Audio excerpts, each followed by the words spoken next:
Last week, we went through Matt's reasons why the Xbox 360 is his favorite console of all time.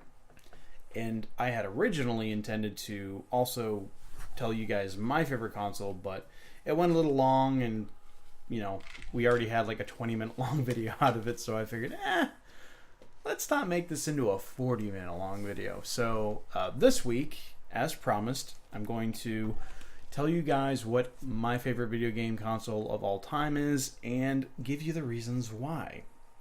My favorite video game console of all time is the PlayStation 2. The reason for that is not because it's like the best-selling console of all time, although it is. I love that era of gaming. It's probably that sixth generation of gaming is my favorite. You just had companies coming up with so many good ideas.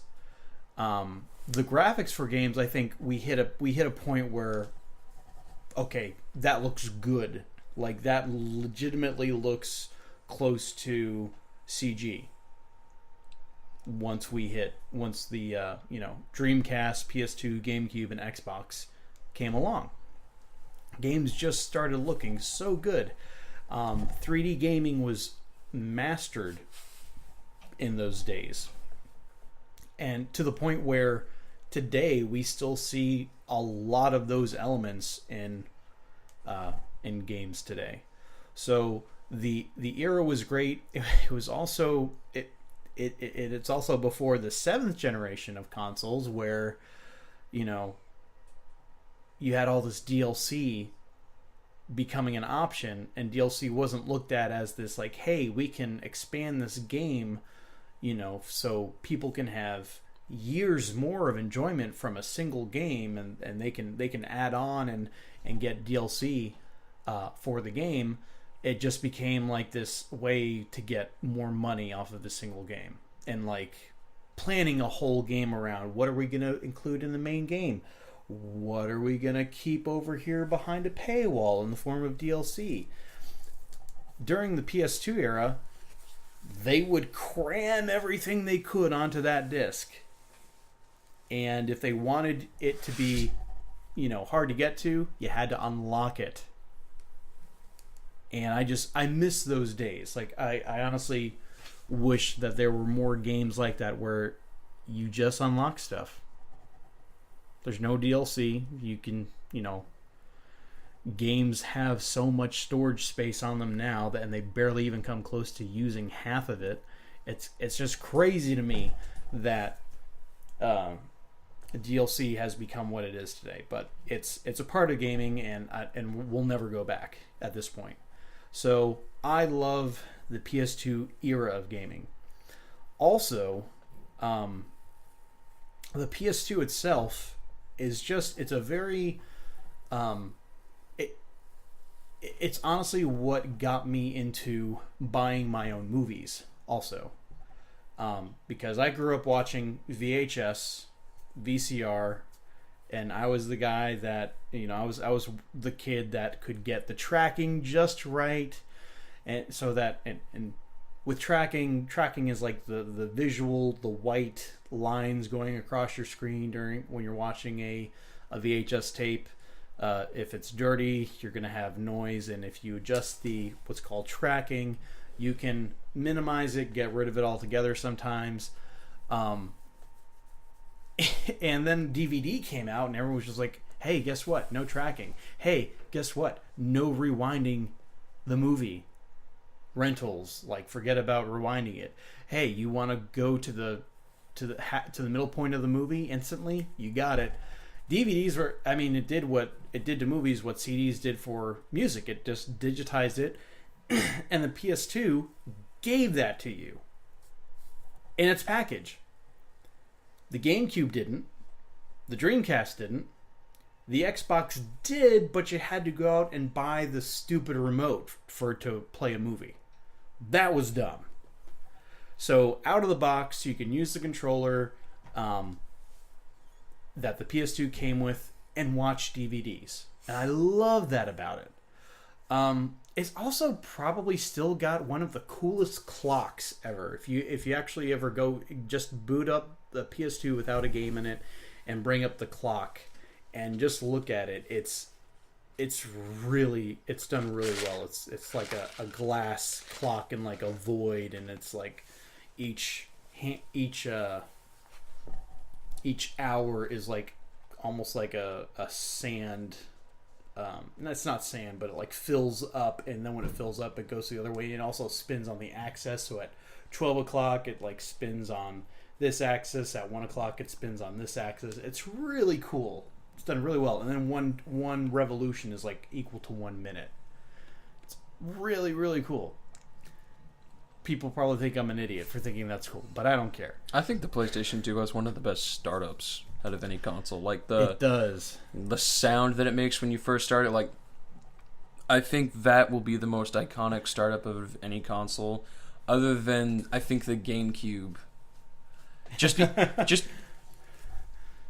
thinking GameCube, starting it up, like everyone just imagines like that cube just like doing the thing, and then and then if you don't have the game in there, you've got like, you can move it around, you can find stuff.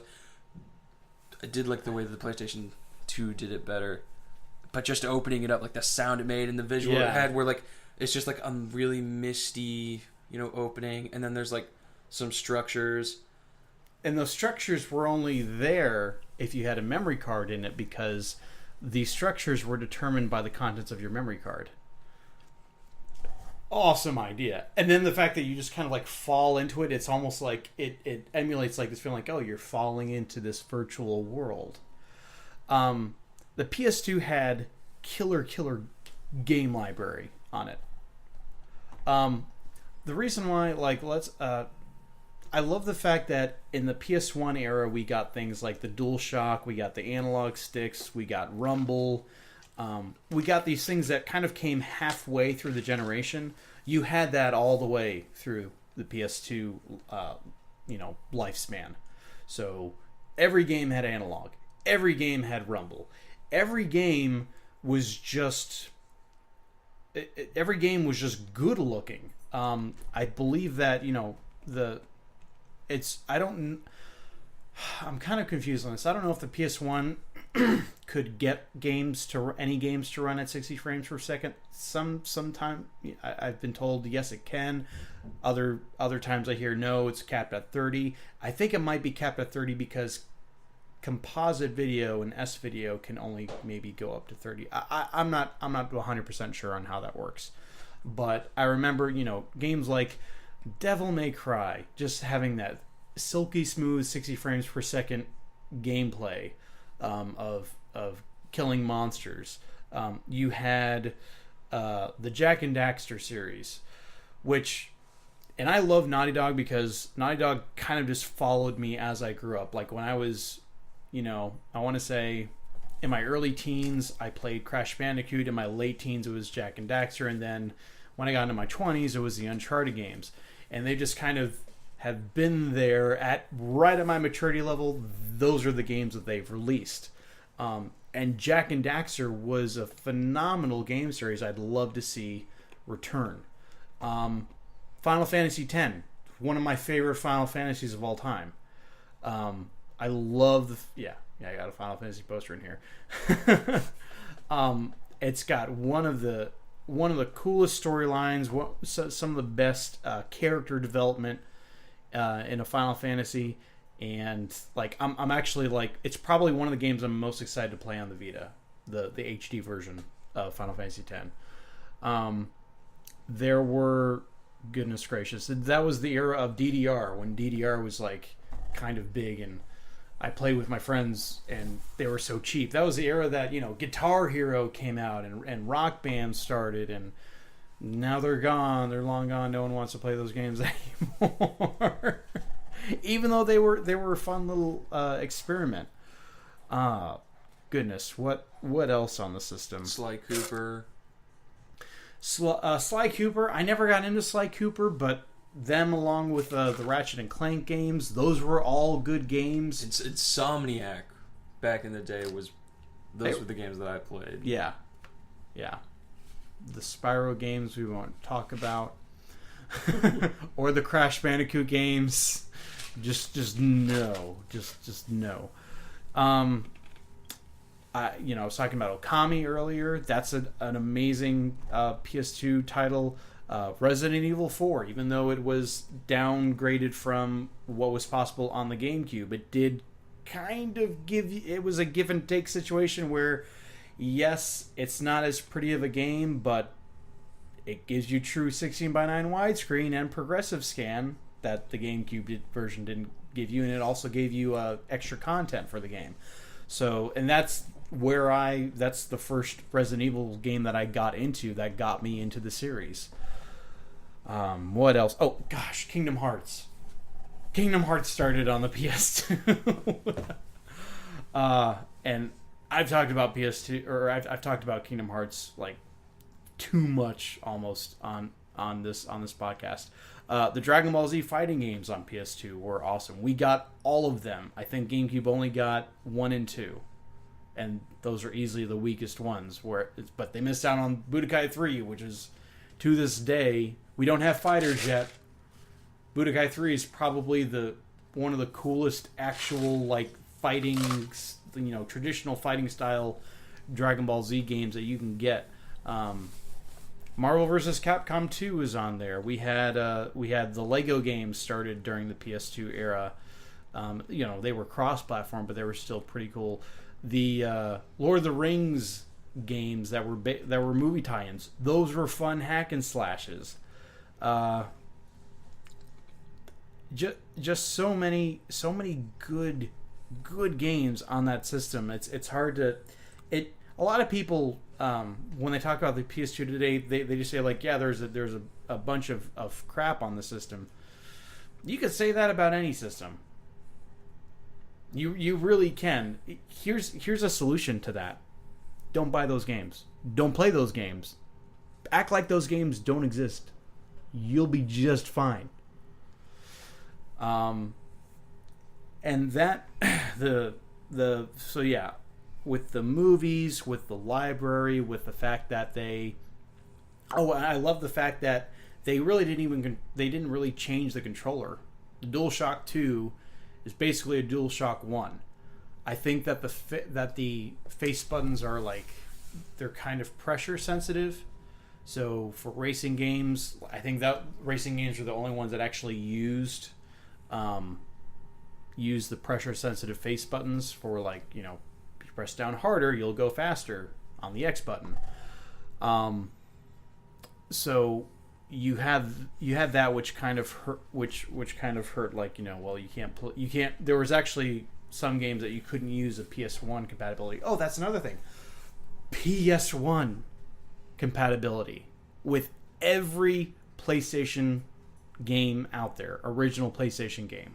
It was like having two systems in one.